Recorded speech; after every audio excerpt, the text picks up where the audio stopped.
pretty self-explanatory. It's pretty much someone who wants to be a mother, so they go about it on their own.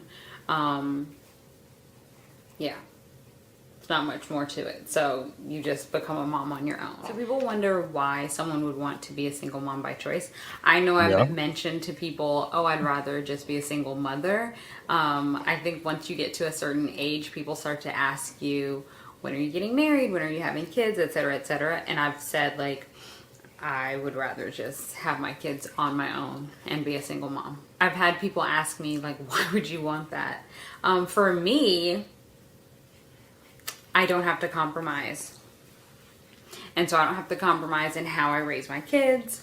I don't have to compromise in where we're living, in moving for someone else's career, like medical decisions, etc. So I heard a lot of I, me. Like, My E-I-O-U. This is for like, you. bruh, like all you heard in there was, I want to be able to do what I want to do. I want to be able to move when I want to. I don't want to be on nobody else's schedule.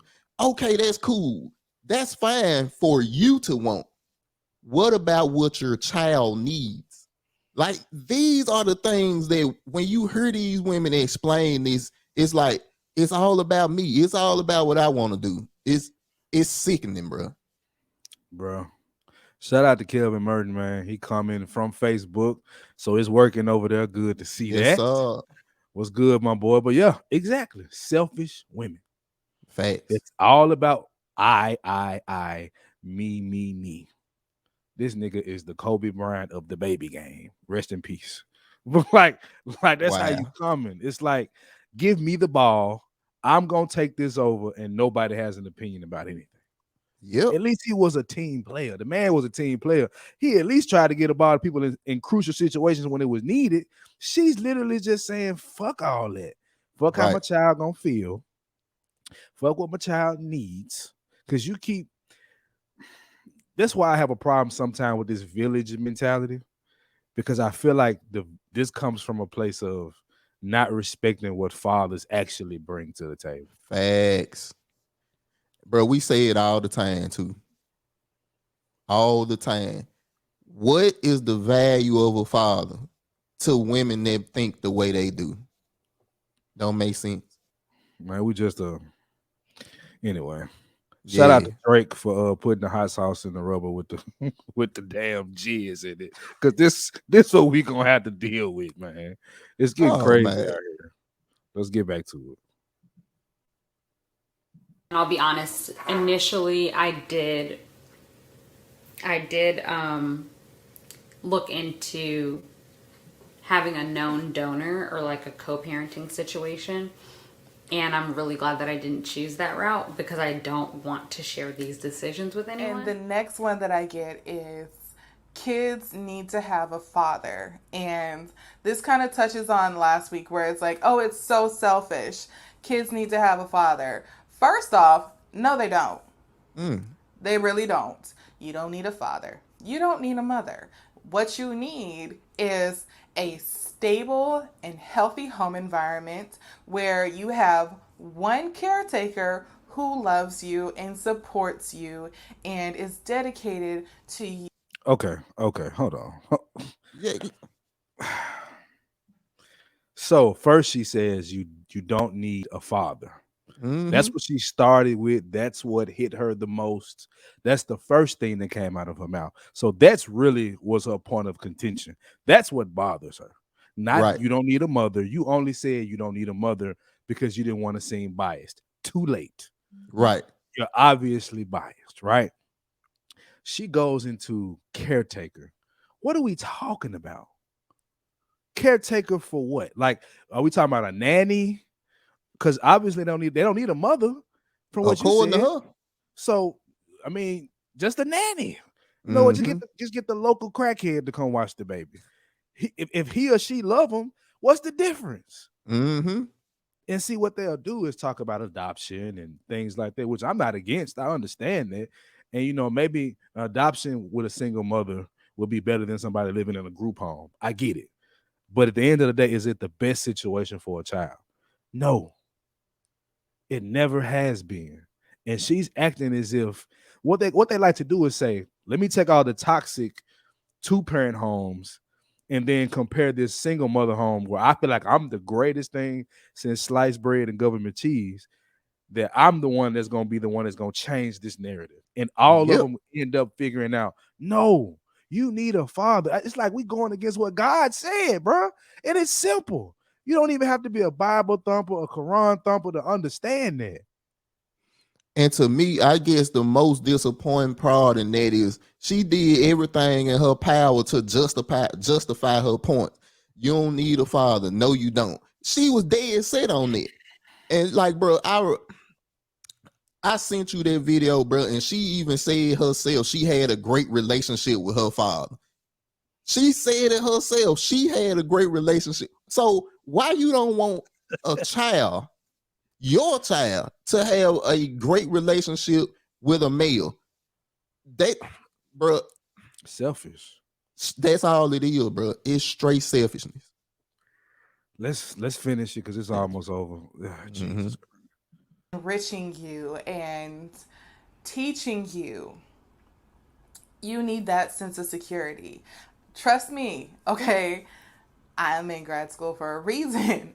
I'm going into therapy for a reason. I'm a I have PhD. plenty of people that I have met, and I've had several clients where everybody is talking about their home lives. And I get to see the difference between when people grow up with both parents in the household, or with one parent in the household, or no parents in the household. I have met all of them. There's still some, variations that I have not met, but I have met many. And not only does life prove that you don't need a second parent in the household, but statistics, data also prove that you do not need that second parent in the household. You don't need a father in the household. Would it be nice to have a second parent? Yes, it would be great. Not only Would it be nice to have a drop top convertible versus just a V8 that gets you from point A to point? It's tears. Like, she's talking about a father like he's an auxiliary part. Facts. Come on, bro. Come on. Like, bro, she mentioned the fact that it's no stats that prove that. I think That's cap. You remember when facts. Obama was in office?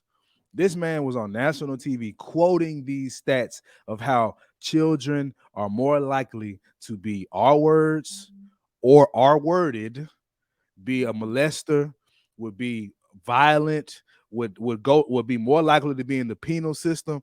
Like, this is why I sometimes have a problem with stats, because Right. people can manipulate them however they want to manipulate them, when you don't even need stats to verify that, bro. Chris Rock had this perfect line back in the day. Man said, you need a man, right?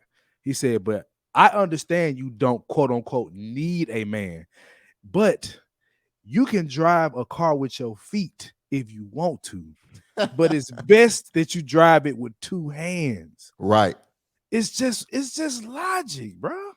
But see, this is my thing about these situations, especially with her example, which is she want to bypass facts and statistics with feelings.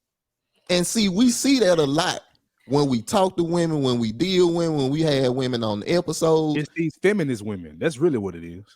Facts and statistics ain't real. It's the way I feel. Well, I feel that I could do it. I feel like I don't need this. But your feelings are not facts and statistics. Me and CJ talked about this. The most dangerous man is an emotional man. It's a reason why we have to have facts and logic. They exist for a reason. And with these women, they talking without facts and logics. They just all in their feelings, bro. And I want to say this: women have been doing this without the title of what I can't even say, it's choice moms. Choice moms. Like women have been doing this. They have decided that I just want a baby, and they're gonna find they just didn't go to the clinic. They went to the meat factory. they went and got the real deal. You know what I'm saying? And they made these children. And this is the thing. She's the one Fancy from the Jamie Foxx show. Yeah. She said, I like the fact that the shame is gone. And this is why it was important that God stayed in schools, God stayed home. Because once you remove the shame, people feel like they can do whatever they want. You cannot. That's men and women. Men have gone away from this shit. Men aren't scared of wrongdoing because they ain't worried about shame no more. And it's on a different level with women because everything that they do today is supported in the media. Facts. And I want to make this clear. This ain't a woman bashing episode, but what y'all got to understand is when men like us see this type of stuff, we understand that things getting out of control. When you want to create a child without a father, you going outside nature. You going outside of the purpose of our reproductive systems. Men got roles here. And I think when you listen to a lot of these women talk, they pretty much saying traditional values and morals are fairy tale. They don't exist. Being a wife ain't realistic no more. Having a child the traditional way ain't realistic no more. And that's what they